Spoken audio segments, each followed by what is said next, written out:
ఉన్నారు. అయితే పాకిస్తాన్ వైపు నుంచి వచ్చిన పాకిస్తాన్ చేసినటువంటి దాడిలో మన జవాన్ తెలుగు జవాన్ వీరమరణం పొందిన ఘటన చోటు చేసుకుంది. మురళీనాయక్ సత్యసాయి జిల్లాకు చెందిన వ్యక్తి. మురళీనాయక్ స్వస్థలం సత్యసాయి జిల్లా గోరంట్ల మండలం గడ్డం తండా.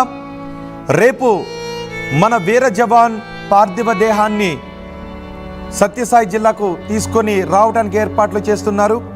మురళీనాయక్ నిజానికి ఏ జవానికైనా కూడా ఏం కోరుకుంటాడు అంటే ప్రాణం ఎప్పుడైనా పోయేదే, కానీ మాతృభూమి రక్షణ కోసం మాతృభూమిని కాపాడుకునే క్రమంలో ఆ మాతృభూమి ఒడిలో ఒరిగిపోతే అది ఆ వీర జవానికి జీవితానికి దక్కిన గౌరవంగా భావిస్తాడు.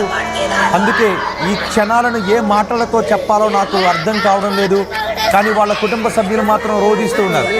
మరణం ఎవరినైనా బాధిస్తుంది, మరణం అనేది ఒక లోటు కాబట్టి వాళ్ళు బాధపడుతూ ఉండొచ్చు, కానీ ఆ కుటుంబం దేశం కోసం తమ బిడ్డ దేశం కోసం ప్రాణాలు అర్పించాడు అని భరతమాత గడ్డపై ఎప్పటికీ ఆ పేరు చిరస్థాయిగా ఉండిపోతుంది. యుద్ధ రంగంలో తెలుగు జవాన్ వీరమరణం పొందాడు. పాకిస్తాన్ కాల్పులకు ధీటైన సమాధానం ఇస్తూ, పాకిస్తాన్ కాల్పులకు ధీటైన ఎదురు కాల్పులు జరుపుతూ మన జవాన్ మురళీనాయక్ కన్నుమూశారు. మురళీనాయక్ స్వస్థలం సత్యసాయి జిల్లా. రేపు స్వగ్రామానికి ఆయన పార్థివ దేహాన్ని తీసుకుని రావడానికి ఏర్పాట్లు చేస్తున్నారు. సోమందేపల్లి మండలం నాగినాయని చెరువు తండాలో మురళీనాయక్ స్వస్థలం అది. సోమందేపల్లిలోని విజ్ఞాన స్కూల్లో మురళీనాయక్ చదువుకున్నారు. మురళీనాయక్ మృతితో మురళీనాయక్ కుటుంబ సభ్యులు శోక సముద్రంలో ఉండిపోయారు. శోక సముద్రంలో వాళ్ళను ఓదార్చడం ఎవరి తరం కావడం లేదు. మురళీనాయక్ దేశం కోసం ప్రాణాలను అర్పించాడు.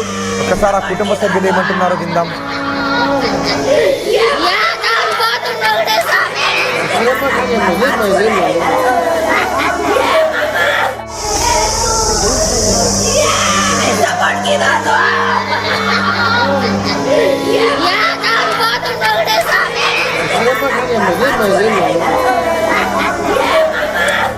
సారి మురళీనాయక్ స్వస్థలానికి వెళ్దాం. మురళీనాయక్ స్వస్థలం దగ్గర నుంచి పూర్తి సమాచారం అందించడానికి మా ప్రతినిధి చల్లనాయుడు అందుబాటులో ఉన్నారు. చల్లనాయుడు, మురళీనాయక్ స్వస్థలంలో ఏంటి పరిస్థితి? మురళీనాయక్ ఆయన యుద్ధ భూమిలో దేశం కోసం ప్రాణాలు అర్పించారనే వార్త తెలిసిన తర్వాత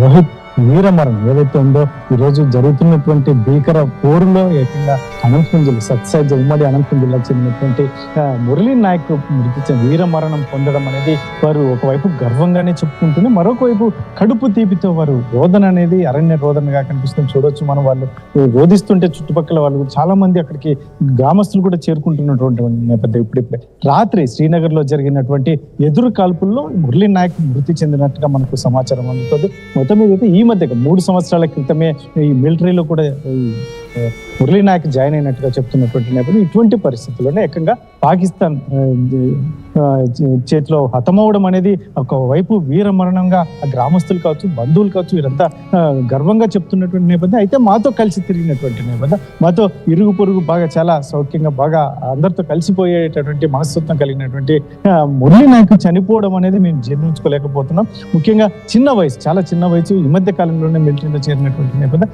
ఇటువంటి పరిస్థితుల్లోనే ఏకంగా ఈ విజయం సాధించేందుకు ముఖ్యంగా పాకిస్తాన్ మూకలపై దాడులు, ఈ ప్రతి దాడుల నేపథ్యంలో విజయం సాధించిన తర్వాత మా ఊరికి వస్తానని కూడా చెప్పినట్టుగా అక్కడ గ్రామస్తులు కూడా చెప్తారు. ఇటువంటి పరిస్థితుల్లో వారు జీర్ణించుకోలేని పరిస్థితి. ఈ రోజు నిన్న రాత్రి జరిగినటువంటి దాడిలో మురళీనాయక్ చనిపోవడం అనేది వారు ఇప్పటికీ కూడా జీర్ణించుకోలేనటువంటి పరిస్థితి. కాకపోతే మృతదేహాన్ని అయితే రేపు కానీ ఎల్లుండి కానీ ఇక్కడికి తీసుకొచ్చి సొంత గ్రామానికి వస్తుంది అని చెప్పేసి ఇక్కడ అధికారులు చెప్తున్నటువంటి నేపథ్యం. మరి ఈ ప్రాసెస్ ఇంకా పూర్తిగా అక్కడ నుంచి సమాచారం మాకు లేదు, వస్తే మాత్రం ఖచ్చితంగా చెప్తామని ఒకవైపు అధికారులు చెప్తున్నటువంటి నేపథ్యంలో ఏదేమైతేనే మొత్తానికి ఉమ్మడి అనంతపురం జిల్లాకు చెందినటువంటి వీర జవాన్ యుద్ధంలో మృతి చెందడం అనేది, వీర మరణం పొందడం అనేది చాలా గర్వంగా ఫీల్ అవుతున్నామని చెప్పేసి మాజీ సైనికులు కూడా చెప్తున్నటువంటి నేపథ్యంలో వారు కూడా స్పందిస్తున్నారు.